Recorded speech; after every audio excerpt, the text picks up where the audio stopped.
السلام علیکم ورحمۃ اللہ وبرکاتہ۔ وعلیکم السلام ورحمۃ اللہ وبرکاتہ۔ شیخ، ہم کو یہ پوچھنا تھا کہ جو میجیشین رہتے مطلب جو انکل رہتے ہیں انہوں ٹوپی میں سے کبوتر نکالتے تو وہ بھی شرک ہے؟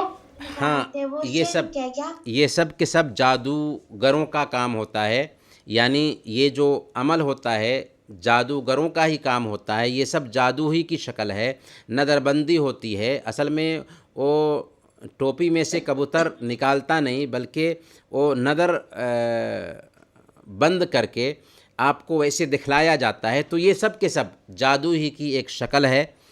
جادو کی مختلف شکلیں ہیں، اکثر شکلیں جو ہیں نا کفر تک پہنچانے والی ہوتی ہیں، کچھ شکلیں ہیں جو حرام ہیں، کفر تک نہیں پہنچاتی، جس کی تفصیل میں ہمیں جانے کی ضرورت نہیں ہے، لیکن یہ سب کے سب جادوگر ہی کرتے ہیں، لہذا اس انداز میں جو لوگ بھی عمل کرتے ہیں وہ سب جادو ہی کا کام ہوتا ہے۔ اس لیے ایسے کام کو دیکھنا بھی نہیں چاہیے، ایسے لوگوں کے پاس حاضر بھی نہیں ہونا چاہیے، اور ایسے لوگوں کی باتیں سننی بھی نہیں چاہیے۔ بہت اچھا سوال تھا بچوں کی بارک طرف اللہ سے۔ فیکم۔ کیا نام ہے بیٹا آپ کا؟ سمیہ محمد عارف۔ جی سمیہ، ماشاء اللہ۔ بہت اچھا بیٹا، جزاک اللہ۔ آپ نے آج کے حالات کے حساب سے بہت اچھا سوال پوچھا، جی تمام جی بچوں کو اس پہ غور کرنا جی چاہیے، جی ماشاء اللہ۔ بہت اچھا سوال ہے۔ اور سوال، السلام اور علیکم کوئی مولانا سوال صفات باقی اعظم صاحب، وعلیکم السلام ورحمۃ اللہ وبرکاتہ۔ فاروق بول رہا ہوں جی فاروق صاحب، بارک اللہ فیکم۔ جی۔ یہ عام طور سے دیکھا گیا ہے کہ جادو صرف اور صرف یعنی تقریباً صرف اور صرف تو کہنا ٹھیک نہیں رہے گا، تقریباً ہندوستان، پاکستان، بنگلہ دیش، سری لنکا، یہی ممالک میں زیادہ جادو کے بارے میں سنا جاتا ہے، دیکھا بھی جاتا ہے، لیکن دوسرے یورپی ممالک، امریکہ وغیرہ میں یہ اتنا کبھی بھی نہ سننے میں آیا نہ کبھی ایسا دیکھنے میں آیا۔ تو کیا اس کی حقیقت کیا ہے؟ صرف کیا اس کا ٹھیکہ ہمارے ممالک ہی لے کر بیٹھے ہوئے ہیں؟ دیکھیں، ہم نے تفصیل سے اس حوالے سے بھی گفتگو کی ہے کہ یہ بہت بڑی غلط فہمی ہے جو عام کی جاتی ہے کہ جادو بر صغیر ہندوستان اور پاکستان ہی میں پایا جاتا ہے۔ جادو کے حوالے سے ایک سروے نقل کیا ہے غازی عزیر نے اپنی کتاب جادو کی حقیقت میں، اور انہوں نے اس کتاب میں ثابت کیا ہے کہ جادو پوری دنیا میں پایا گیا ہے، اور جادو کی تاریخ بھی بہت پرانی ہے، اور جادو یورپی ممالک، افریقی ممالک اور مختلف ملکوں میں، قدیم مصر، مختلف بابل و نینوا، ہر جگہ پر جادو کا وجود رہا ہے۔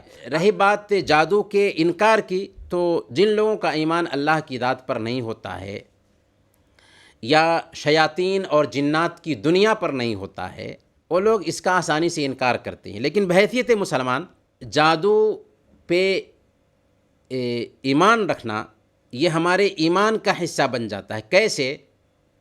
کیسے ایمان کا حصہ بن جاتا ہے؟ اس طور پر کہ قرآن اور حدیث میں باضابطہ شیاطین کے شر کو بھی بیان کیا گیا ہے، اور جادو کا یہ عمل بھی ڈائریکٹ شیاطین اور جنات سے تعلق قائم کرنے کے بعد ہی ہوتا ہے۔ اسنائیہ سے جادو کا انکار قرآن اور حدیث کا انکار ہے، جادو کا انکار قرآن اور حدیث کی تعلیمات کا انکار ہے۔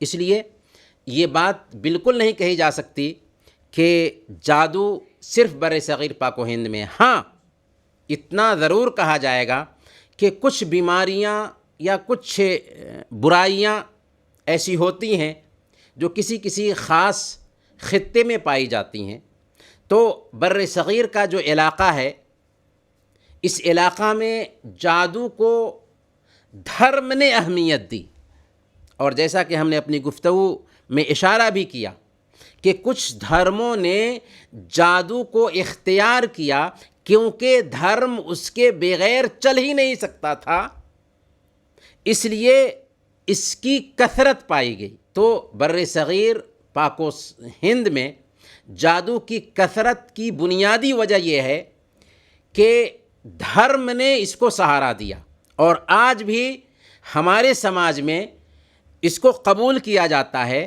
اور اگر جادوگر ہمارے سماج میں آ جائے تو اس کا کرتب دیکھنے کے لیے دیندار لوگ بھی حاضر ہو جاتے ہیں. تو یہ ہمارے اندر جو غلط فہمی پیدا ہوئی جادوگروں کے حوالے سے، اسی وجہ سے جادوگروں کو کھیل کھیلنے کا زیادہ موقع ملا ہمارے بیچ. جہاں اس کو انکار کیا جاتا ہے، اس کو اہمیت نہیں دی جاتی، وہاں پر کم اثر ہے اس کا. لیکن جادوگروں کا وجود پوری دنیا میں پایا گیا ہے اور ہے ابھی بھی. جی، میں واقع جو ہے جادو کا انکار نہیں کر رہا ہوں. جادو قرآن میں جس کا جی ذکر ہے، میں آپ کی بات کا رد نہیں کر رہا، لیکن آپ نے ایک سوال پوچھا تو اس کو میں نے کلیئر کیا. جزاک اللہ. بارک اللہ فیک. اس میں یہ جاننا چاہ رہا ہوں اور ایک بات کہ اگر واقعی حقیقت میں جادو کوئی اتنی حقیقت ہوتی تو آج کی دنیا میں جادوگروں کی حکومت ہوا کرتی.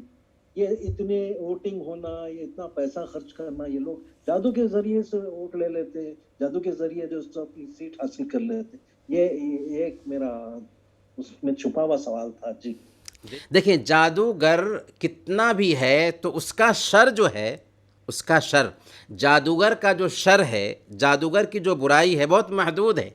جادو کا شر اتنا عام نہیں ہے کہ وہ دنیا کا اختیار اپنے ہاتھ میں لے لے، نہیں. لیکن جادو کے عمل کے ذریعہ کسی کو نقصان پہنچایا جا سکتا ہے اللہ کی اجازت سے. لیکن یہ دنیا اللہ کی ہے، اس دنیا کا اختیار اللہ کے ہاتھ میں ہے. جادو کو اتنا اللہ رب العالمین نے طاقت نہیں دیا ہے کہ وہ دنیا کے اختیار اپنے ہاتھ میں لے لے. جادو بھی ایک بیماری ہے. بہت ساری جو بیماریاں ہوتی ہیں، ابھی کرونا جیسی ایک بیماری آئی تھی، ویسے ہی جادو بھی ایک بیماری ہے. اللہ نے اس کا بھی اثر رکھا ہے. جیسے کرونا کا اثر رکھا تھا، ویسی جادو کا بھی اثر رکھا ہے. کرونا بھی پوری دنیا میں پھیلا، لیکن چند لوگ ہی اس کے ذریعہ مر سکیں. تو اتنی طاقت بیماری کو اللہ تعالیٰ نہیں دیتا کہ وہ کائنات پہ تصرف کرنے لگ جائے. نہیں، قطعاً نہیں. بارک اللہ فیکم. جزاک اللہ خیر. بارک اللہ فیکم. ہجامہ سے حجامہ کے جادو کا علاج کیا جا سکتا ہے. جی، جیسے آپ نے طریقہ بتایا کہ 3-4 طریقے بتائے. جی جی جی مطلب پریکاشن کے طور پہ. یہ بہن کا سوال تھا کہ ہجامہ کے ذریعے سے جادو نکالا جا سکتا ہے، اور نکالا جا سکتا ہے تو کیسے پتہ چلے گا اگر نکالا جا سکتا ہے؟ دیکھیں، یہ معاون چیزیں ہیں. یہ چیزیں جو ہے نا، ایسا نہیں کہ اگر آپ نے حجامہ کرایا یا کلونجی کا استعمال کیا یا اجوا کا استعمال کیا، یا پھر یہ ہے کہ جو شاندہ جس کو عربی میں سنا کہتے ہیں، ان چیزوں کا استعمال کیا تو یہی بذات خود جادو کے علاج کے لیے ہے. لیکن یہ چیزیں معاون بنتی ہیں، کیونکہ حجامہ کی بڑی اہمیت ہے، اجوا کی بڑی اہمیت ہے، اسی طریقے سے کلونجی کی بڑی اہمیت ہے. تو ان چیزوں کی اہمیت کی بنیاد پر ان کا بھی اہتمام کرنا چاہیے جو جادو کے علاج کے لیے معاون بنتی ہے. البتہ اگر آپ یہی سوال کسی سنگھی یا حجامہ کرانے والے سے پوچھیں گے جو اس کا متخصص ہے، تو ہو سکتا ہے کہ وہ اچھے انداز میں اس کا جواب دے سکے کہ کیسے حجامہ کرایا جائے تو کیا اس کا اثر ہوگا جادو کو دور کرنے میں. لیکن یہ بات بالکل طے ہے کہ اس سے بھی جادو کا اثر دور ہو سکتا ہے، اور یہ ایک حسی علاج ہے. جی جزاک اللہ خیر. تو ابھی وہ پوچھ رہی ہے کہ چولہے میں جو اپنا چولہے پہ کبھی کبھی وہ جلاتے ہیں نا، کوئی نہ کوئی چیزیں جلا دیتے ہیں کچھ لوگ. تو کہیں پہ نیٹ کے اوپر میں بھی ہو سکتا ہے کہ نیٹ پہ صحیح نہیں ہوگا میتھڈ، لیکن وہ بول رہی ہے کہ اگر کہیں پر لکھا ہے ایسا کہ کوئی پرانی آیت پڑھ کر چولہے کے اندر کالی موچی یا رائی جلا دے تو کیا یہ بھی جادو میں شامل ہوگا؟ کسی بھی چیز کے لیے کوئی مراد ہوئی یا ایسا کچھ بھی، تو وہ بھی جادو میں شامل ہوگا؟ نہیں، یہ جادو نہیں ہے، بلکہ اس کو بدفعلی کہتے ہیں. اس کو بدفعلی کہتے ہیں، برا فعل لینا کہتے ہیں. اور یہ ساری چیزیں بھی، یہ ساری روایتیں بھی مسلم سماج میں پائی جاتی ہیں جو غیر مسلموں کی دین ہے. غیر مسلموں کے ساتھ رہنے کی وجہ سے بہت ساری جو روایتیں ہمارے سماج میں آئیں، انہی روایتوں میں سے یہ ساری چیزیں بھی ہیں. اور الگ الگ شکل میں ہر جگہ پر یہ روایتیں پائی جاتی ہیں، تو یہ بدفعلی کی قبیل سے ہے، اور بدفعلی بھی شرک ہے۔ اللہ کے نبی صلی اللہ علیہ وسلم نے بیان فرمایا الطیرۃ شرکن، بدفعلی لینا شرک ہے، تو یہ بدفعلی کی قبیل سے ہے جو غلط ہے، اور اس سے بھی ایک مسلمان کو بچنا چاہیے۔ یہ براہ راست جادو نہیں ہے، لیکن یہ بدفعلی کے قبیل سے آتا ہے، اور بدفعلی بھی شرک ہے۔ جی جزاک اللہ خیر۔ بارک اللہ فیکم۔ السلام علیکم شیخ، وعلیکم میں زاہد، جزاک اللہ خیرن بارک شیخ، اللہ آپ نے فیکم۔ ہماری دعوت کو قبول کیے درس دینے اللہ کے لیے۔ سلامت رکھے۔ بارک شیخ میرا ایک سوال تھا، جیسے کہ آپ نے کہا اپنے درس میں کہ یہ چیز جو غیروں سے ہمارے مسلمانوں میں آئی ہے، ہم لوگ دیکھتے ہیں کہ بہت سارے عالم، حافظ، قاری، مفتی جو جنوں کو اپنے بس میں کرتے ہیں اور اس سے علاج کرتے ہیں، جیسے کہ بہت سارے مسلمان لوگ مولانا کے پاس جاتے ہیں، باباؤں کے پاس جاتے ہیں، وہ بولتے ہیں ہماری یہ پریشانی اور اس طرح سے پریشان ہوئے ہیں ہم، جیسے کہ رزق کی پریشانی، بچہ نہ ہونا، بہت ساری ایکس وائی زیڈ، تو وہ لوگ ان کو تعویذ دیتے، اور وہ لوگ بولتے کہ گھر کے وراندے میں جلا دو یا پھر گھر کے کونے میں ٹنگا دو، اور وہ بلکہ وہ جو دیتے ہیں وہ خود ایک عالم ہے، حافظ ہے، قاری ہے، مفتی ہے، تو یہ کیسا ہے؟ مطلب یہ ایسا کیسا؟ مطلب کیا ان لوگوں نے دین کو برابر نہیں سمجھا؟ کیونکہ جیسے کہ آپ کے بیان سے اتنا سمجھ میں آیا کہ جو جادو کرتا ہے اور جادو کرواتا ہے، کیونکہ جو علم کر رہے وہ علم تو ایک جادو میں ہی آ گیا، تو ذرا اس کے بارے میں تھوڑا بتا دیں گے تو مہربانی ہوگی۔ دیکھیں، سب سے پہلے ہم یہ سمجھ لیں کہ اللہ رب العالمین نے قرآن کریم میں شفا رکھا ہے، اور قرآن کریم کے ذریعہ اللہ کے نبی صلی اللہ علیہ وسلم کے بتایا اذکار کے ذریعہ دم کیا جائے تو اس میں شفا رکھا ہے۔ لیکن اگر کوئی آدمی تعویذ دیتا ہے تو تعویذ کا استعمال 3 وجہوں سے غلط ہے۔ پہلی وجہ یہ ہے کہ اس کے بارے میں نصوص حرمت پر دلالت کرنے والی ہیں، جیسے ان الرقیٰ والتمائم والتوالہ شرکن، شرکیہ جھاڑ پھونک، تعویذ، گنڈے، یہ سب شرک ہیں، تو نصوص ممانعت پر دلالت کرتے ہیں۔ دوسرے نمبر پر سد ذریعہ کے طور پر بھی یہ حرام ہے، کیونکہ اگر کوئی آدمی قرآنی آیات سے تعویذ بناتا ہے تو غیر قرآنی آیات سے تعویذ لٹکانے پر ایک انسان مجبور ہو سکتا ہے۔ اور تیسری وجہ یہ ہے کہ اس کی وجہ سے اس کی بے حرمتی بھی کبھی کبھار ایک انسان کر گزرتا ہے۔ مثال کے طور پر اسی تعویذ کو پہن کر کے وہ باتھ روم میں جا سکتا ہے، اسی تعویذ کو پہن کر کے وہ شوہر بیوی کا تعلق پیدا کر سکتا ہے، اور اس طریقے سے قرآنی آیات سے بنائی گئی تعویذ کی بے حرمتی ہوگی۔ تو اس کو ایک جانب رکھیں یہ سمجھنے کے بعد کہ تعویذ لٹکانا بھی غلط ہے۔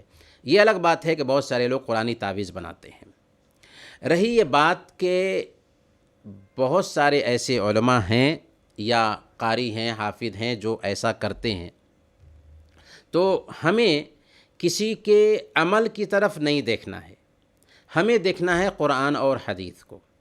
اگر قرآن اور حدیث سے کوئی عمل ثابت ہو جاتا ہے زے خوب، اسے لینا چاہیے۔ اگر قرآن اور حدیث سے کسی عمل کی تائید حاصل نہیں ہوتی ہے تو چاہے کتنا بڑا اپنے آپ کو علامہ کیوں نہ کہہ رہا ہو کوئی انسان، اس کے عمل کی طرف دھیان نہیں دیں گے اس ناحیہ سے۔ سب سے پہلے ایک قاعدہ یاد رکھیے، جیسے میں آزاد ہوں ویسے ہی جنات بھی آزاد ہیں۔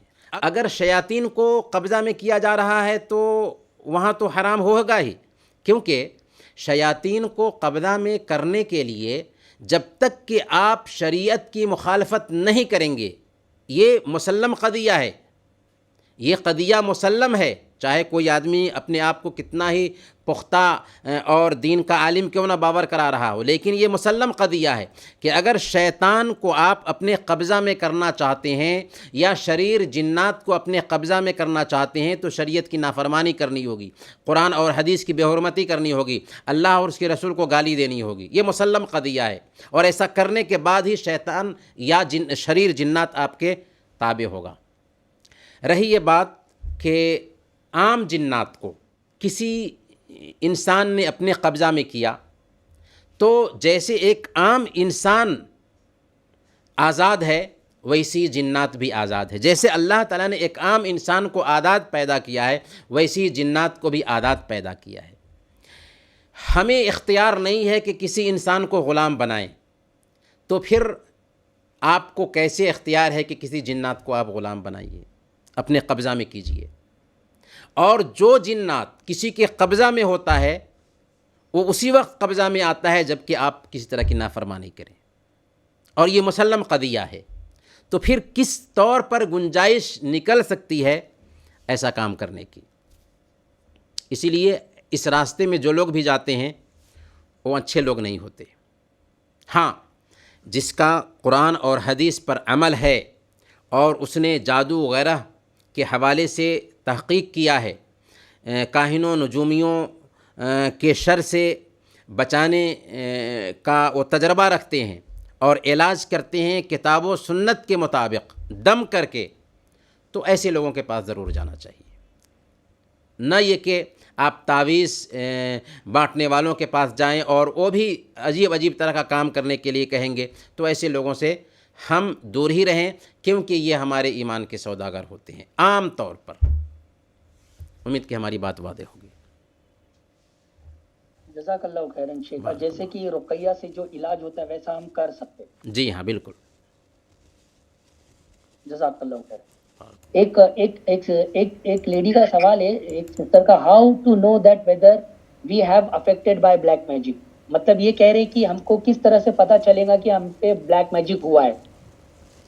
جادو کا اثر جاننے کے لیے بہتر یہ ہے کہ جو جادو کا علاج کرتے ہیں نا ان سے آپ رابطہ کریں، کیونکہ کبھی کبھار بے چینی ہوتی ہے، سر میں درد ہوتا ہے، کبھی کبھار یہ لگے گا کہ ہم اکیلے میں جا کر کے بیٹھ جاتے ہیں. یہ کچھ پہچان ہے، لیکن صحیح پہچان جاننے کے لیے آپ پہ جادو کا جو قرآن اور حدیث کے مطابق علاج کرنے والے لوگ ہیں، ایسے لوگوں کے پاس میں جائیں گے تو وہ پتہ لگا پائیں گے کہ آپ کو جادو ہے یا نہیں ہے. جی السلام علیکم سر، میرا نام فیصل جعفری ہے. جی پہلے تو بہت بہت شکریہ بارک اللہ فیک. طریقے سے آپ نے ٹاپکس کو ٹچ کیا، اس پہ روشنی ڈالی. بہت امپورٹنٹ ٹاپک ہے یہ. مجھے میرے دو چھوٹے چھوٹے سوال میں جلدی جلدی پوچھ لیتا ہوں. ایک تو جیسے آپ نے طریقے بتائے ہیں جو ہم اگر زیادہ کوئی تجربے کار کے پاس نہ جا کے حجامہ ہے یا فسانہ ہے وہ طریقہ اپنائیں اور اس سے اثر ہوتا ہے. تو جیسے کہ اگر کسی کی صحت کو تکلیف ہے کوئی جادو سے یا کوئی اور تکلیف ہے تو یہ کرنے سے ٹیمپرری ریلیف ہوتا ہے اور اس کے بعد میں پھر سے جو ڈیٹیریشن ہوتا ہے باڈی کا یا پھر صحت کا وہ پھر سے شروع ہو سکتا ہے جو جادو سے ہم پہ کیا گیا ہے. یہ ایک سوال ہے میرا. دوسرا یہ کہ جیسے ویسٹرن کنٹریز میں ایکسرسزم کیا جاتا ہے وہ جس میں کچھ جنات طریقہ جو بھی ہوتا ہے جس کے اوپر حاوی ہوتا ہے اس کو نکالنے کا طریقہ ہے ویٹیکن سے. تو یہ اس سے یہ مطلب کہیں کہیں پہ دیکھا گیا ہے کہ اس سے وہ لوگ ٹھیک ہوتے ہیں. تو وہ کیسے ہوتا ہے؟ کیونکہ وہ تو غیر اسلامی طریقہ ہے، بائبل کے طریقے سے وہ لوگ فالو کرتے ہیں. بس وہ سوال ہے میرا. جی دیکھیں، سب سے پہلے طریقہ بتایا گیا ہے حسی طریقہ جادو کے علاج کے حوالے سے. وہ ہم نے کہا کہ یہ ہیلپ کرنے والے ہیں، یہ مین نہیں ہے. مین اذکار و اوراد ہیں جن کا اہتمام کریں گے تو انشاءاللہ جادو کا اثر. سب سے پہلے تو یہ ہے کہ جادو کا جہاں پر کیا گیا ہے اگر وہ جگہ معلوم ہو جائے، جادو کو ہٹا دیں تو سب سے بہتر طریقہ یہی ہے. اگر نہیں پتہ چلتا ہے تو قرآن اور احادیث کے جو اذکار ہیں، دعائیں ہیں، ان کا اصل میں اہتمام کرنے سے جادو جائے گا. لیکن یہ حسی طریقے جو بتائے گئے ہیں لاسٹ میں، یہ معاون ہے، بس ہیلپ کرنے والے ہیں. کوئی ضروری نہیں ہے کہ ان سے جادو پورے طور پر ختم ہی ہوگا، لیکن اس کے جادو کا اثر کم ہو سکتا ہے، کیونکہ یہ عام طریقے ہیں جن کو اختیار کر کے ہم بیماری سے حفاظت اپنی کر سکتے ہیں.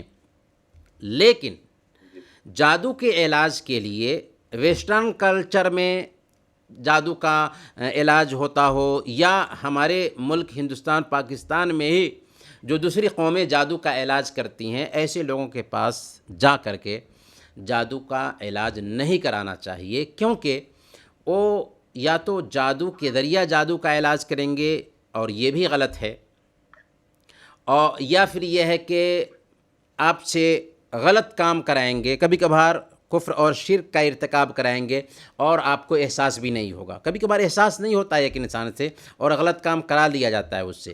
تو اسی لیے ایسے لوگوں کے پاس میں جادو کے علاج کے لیے نہیں جانا چاہیے، اور یہی کم سے کم کاہن اور نجومی ہیں جن کے بارے میں اللہ کے نبی صلی اللہ علیہ وسلم نے بیان فرمایا کہ من اتا کاہنا او عرافا فسألہ عن شیء لم تقبل له صلاته 40 لیلہ، کہ جو آدمی کسی کاہن یا نجومی کے پاس آیا اور اس سے کچھ چیزوں کے بارے میں پوچھا تو اس کی 40 دن کی نماز قبول نہیں ہوگی۔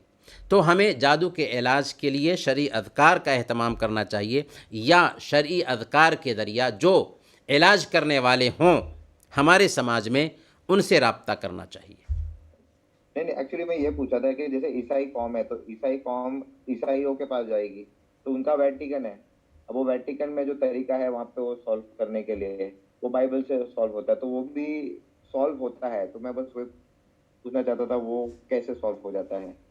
ہاں جی، دیکھیں جادو کے ذریعہ بھی جادو کا علاج ہوتا ہے، جادو کے ذریعہ بھی، یعنی ایک جادو کا جو یہ علم ہے یہ شیطان سے تعلق پیدا کرنے کی وجہ سے آتا ہے، تو کبھی کبھار کیا ہوتا ہے جادوگر بھی جادو کو چھڑا دیتا ہے، تو ویسے ہی ہے کہ جادوگر کوئی ایسا ٹیکنک اختیار کرتا ہے جس کے ذریعہ وہ جادو چلا جاتا ہے، اور کبھی کبھار آپ دیکھیں گے کہ جنات وغیرہ جو اس قبیل کے ہوتے ہیں یا شریر قسم کے جنات جو ہے نا اس قبیل کے اس مذہب کے ہوتے ہیں، تو اس مذہب کی کتاب پڑھنے کی وجہ سے چونکہ اس کو اس مذہب سے لگاؤ ہوتا ہے تو اس مذہب کی کتاب سے علاج کرنے کی وجہ سے اس کو بھی ڈر محسوس ہوتا ہے اور وہ چلا جاتا ہے، تو ایسا بھی ہوتا ہے۔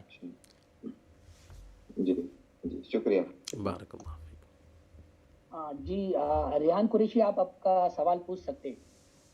جی شیخ صاحب، میں یہ پوچھنا چاہتا ہوں کہ جادو کے علاج کے دوران کیا ایسا بھی ہو سکتا ہے، کیونکہ کئی عامل لوگ یہ بھی بولتے ہیں کہ اگر اس کا علاج کیا جائے گا تو اس سے جان کا جانے کا بھی خطرہ ہے، تو اس میں کتنا احتمال ہے کہ یہ بات صحیح ہے؟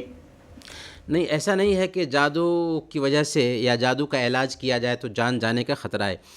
ایک جادوگر جو ہے کبھی بھی ایک انسان کی جان پر حملہ نہیں کر سکتا، لیکن وہ بیمار کر سکتا ہے اللہ کی اجازت سے، تو شرعی اذکار اور اوراد کے ذریعہ جادو کا علاج کرنا ہی چاہیے۔ اللہ تعالیٰ نے کوئی ایسی بیماری نہیں اتاری ہے جس کا علاج نہیں بتایا۔ ہاں کچھ لوگوں کو اس کا علاج معلوم ہوتا ہے، کچھ لوگوں کو اس کا علاج نہیں معلوم ہوتا ہے، تو ہمیں علاج کرنا ہے، یہ سوچ کر کے نہیں رہ جانا کہ جادو کا علاج کیا جائے گا تو جان کا خطرہ ہے۔ جان کا مالک اللہ ہے، جادوگر ہمیں نقصان پہنچانے کا اختیار رکھتا ہے اور وہ بھی اللہ کی اجازت سے، لیکن وہ ہماری موت اور حیات کا مالک نہیں ہے، اس لیے یہ سوچ غلط ہے کہ جادو کا علاج کیا جائے تو جان کا خطرہ ہے۔ جی جزاک اللہ خیر۔ بارک اللہ۔ اخیر میں ہم اللہ رب العالمین سے دعا کرتے ہیں کہ الہ العالمین تو ہم سب کے مسائل حل فرما دے، ہمارے آل و اولاد کی حفاظت فرما، ہم سب کو زندہ رکھنا تو ایمان پر زندہ رکھنا، اور وفات دینا تو ایمان پر وفات دینا۔ الہ العالمین ہم سب کو ہر طرح کی آفت، بلا اور مصیبت سے بچائے رکھنا، آمین یا رب العالمین۔ وصلی اللہم علی نبینا محمد وعلی آلہ وصحبہ اجمعین۔